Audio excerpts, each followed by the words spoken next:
আসসালামু আলাইকুম বন্ধুরা, welcome to Swarnali kitchen. Swarnali kitchen মানে তোমরা সবাই জানো সহজ রেসিপি। আজকেও তোমাদের সাথে শেয়ার করতে চলেছি অনেক সহজভাবে চিকেন মোমো। এই মোমোটা খেতেও যেরকম মজা আর বানানো অনেক সহজ। আর আমি এখানে অনেক সহজভাবে মোমো ভাজ করে নিয়েছি, তোমাদের সাথে এটা শেয়ার করব। তোমরা যে কেউ এই ভাজটা করে নিতে পারবে। এখানে আমি অনেক সহজভাবে মোমো ভাজটা দেখিয়ে দিব। তো চলো কথা না বাড়িয়ে আমি দেখে দিচ্ছি এটা আমি কিভাবে তৈরি করে নিয়েছি। আমি প্রথমে এখানে চিকেন নিয়েছি। আমি মুরগির 2 পিস বুকের মাংস নিয়েছি, শুধু হাড় ছাড়া মাংস নিয়েছি। আমি এটাকে ভালো করে ধুয়ে নিয়েছি। এখন আমি ছোট ছোট টুকরো করে কেটে নেব চিকেনগুলো। এই তো আমি এরকম ছোট ছোট করে কেটে নিয়েছি। এখন আমি এটাকে ভালো করে ব্লেন্ড করে নেব। তোমরা চাইলে শিলপাটায়ও বেটে নিতে পারো। চলো তাহলে ব্লেন্ড করে নিয়ে আসি। এই তো আমি ব্লেন্ড করে নিয়েছি, একদম মিহি করে ব্লেন্ড করেছি, কোনো প্রকার কিন্তু পানি ছাড়া আমি এটা ব্লেন্ড করে নিয়েছি। এটা দিয়ে আজকে মোমো তৈরি করব। তো আমি এখানে প্রথমে দিয়ে দেব একদম কুচি মিহি করে কাটা পেঁয়াজ 2 টেবিল চামচ, দিয়ে দিয়েছি এখানে 3টা কাঁচামরিচ। কাঁচামরিচটা তোমরা তোমাদের পছন্দ মতো অ্যাড করে দিবে। তারপর দিয়ে দেবো এখানে সামান্য আদা বাটা আর সামান্য রসুন বাটা। এখানে আমি দোনোটা একসাথে মিক্স করে হাফ চামচের মতো দিয়ে দিয়েছি।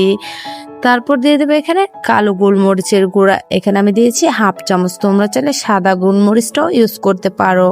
তারপর দিয়ে দেবো এখানে সয়া সস। আমি এখানে 1 টেবিল চামচ সয়া সস দিয়েছি, আর দিয়ে দিচ্ছি হাফ টেবিল চামচ দিয়ে দিচ্ছি এখানে লবণটাও তোমরা তোমাদের স্বাদ মতো অ্যাড করবে। তারপর আমি এখানে দিয়ে দিলাম একদম গরম করা সয়াবিন তেল।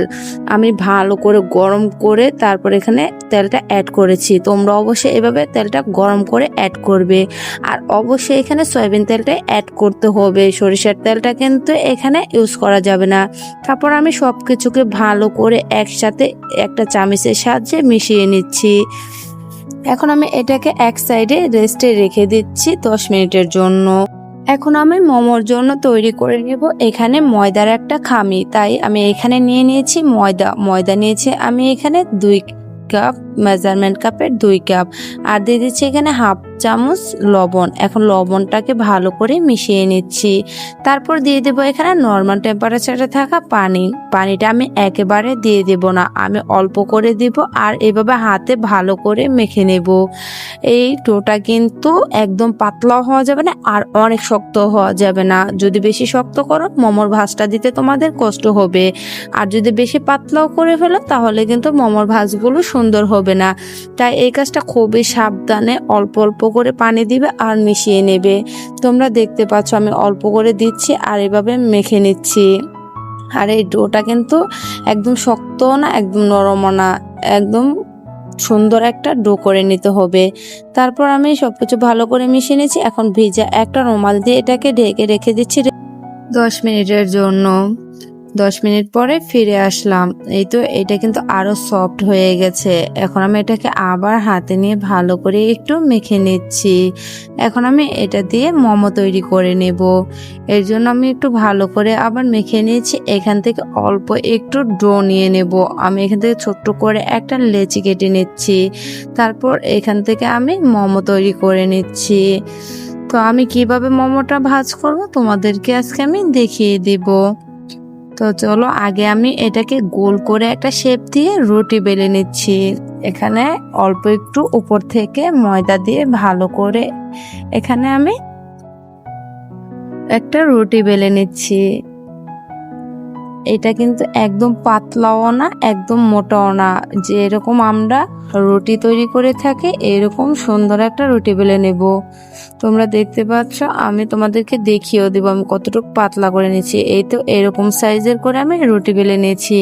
এখন আমি একটা কাপের সাহায্যে এটাকে কেটে নিচ্ছি, তাহলে সবগুলো মোমো এক সাইজের হবে। আর তোমরা যদি পুরাতন রাঁধুনি হয়ে থাকো, তোমরা যদি পারফেক্ট একদম ছোট ছোট গোল করে রুটি বেলতে পারো তাহলে আর কাটার দরকার নেই। তারপর আমি এখানে সামান্য দিয়ে দিচ্ছি চিকেন। আমি যে চিকেনটা মেখে রেখেছিলাম ওইখান থেকে দিয়ে দিয়েছি। তারপর মোমোটাকে হাতে নিয়ে তোমাদেরকে আমি এই তো কাছ থেকে একদম দেখিয়ে দিচ্ছি আমি এটা কিভাবে ভাজ করছি। আঙুলের মধ্যে এইভাবে নিয়ে টেনে ওই পাশে খালি মিলিয়ে দিচ্ছি। তোমরা দেখে নিশ্চয়ই বুঝতে পারছো আমি কিভাবে এই কাজটা করছি। তোমরা একটু খেয়াল করে দেখো, তাহলে তোমরা বুঝতে পারবে আমি কতটা সহজভাবে এই মোমো ভাজটা তৈরি করে নিয়েছি। তোমরা যে কেউ চাইলে কিন্তু এই মোমোটা তৈরি করে নিতে পারো।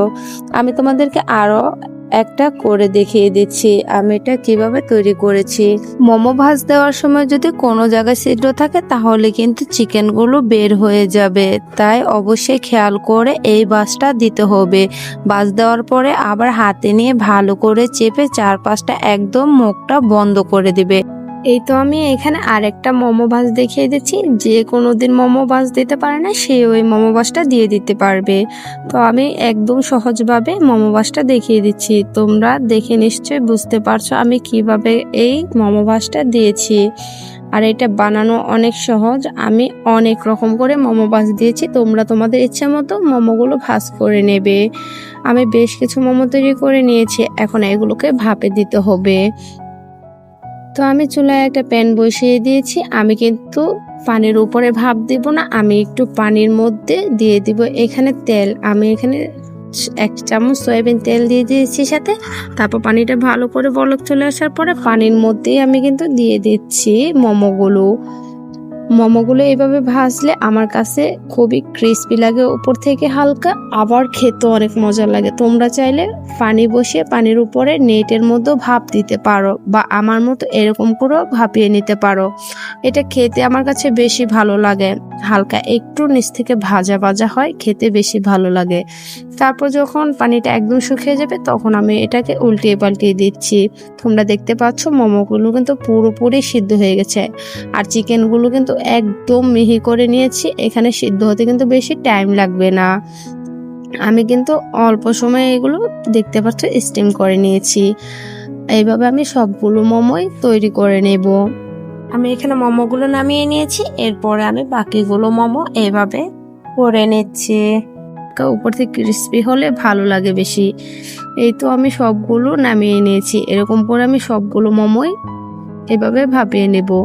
তোমরা দেখতে পাচ্ছ কত সুন্দরভাবে ভাপিয়ে নিয়েছি, আর এটা খেতেও অনেক মজার হয়ে থাকে। তোমরা যেভাবে খুশি ওইভাবে ভাপিয়ে নিতে পারো। এটা খেতে এত মজার হয়েছিল আমি তোমাদেরকে বলে বোঝাতে পারছি না। তোমরা অবশ্যই বাসায় একবার হলো ট্রাই করবে এভাবে মোমোটা। তো আমার রান্নাগুলো যদি তোমাদের ভালো লেগে থাকে আমার চ্যানেলকে সাবস্ক্রাইব করে আমার পাশেই থাকবে। আমি তোমাদেরকে এখানে দেখিয়ে দিচ্ছি ভিতর থেকে মাংসটা কতটা পারফেক্ট ভাবে কুক হয়েছে। চিকেন সিদ্ধ হতে কিন্তু বেশি টাইম লাগে না। এই তো দেখতে পাচ্ছ চিকেনগুলো একদম সুন্দরভাবে সিদ্ধ হয়েছে, আর এটা খেতে আসলে অনেক মজার হয়েছে। আমার রান্না দেখে যে আমি প্রশংসা করছি এটা কিন্তু না, এটা সত্যি অনেক মজার হয়েছিল। আমি যাকে খাইয়েছি সেই আমার প্রশংসা করেছে। তো তোমরা এইভাবে বাসায় ট্রাই করতে পারো। তো আজকে এই পর্যন্ত সবাই ভালো থাকবেন। আসসালামু আলাইকুম।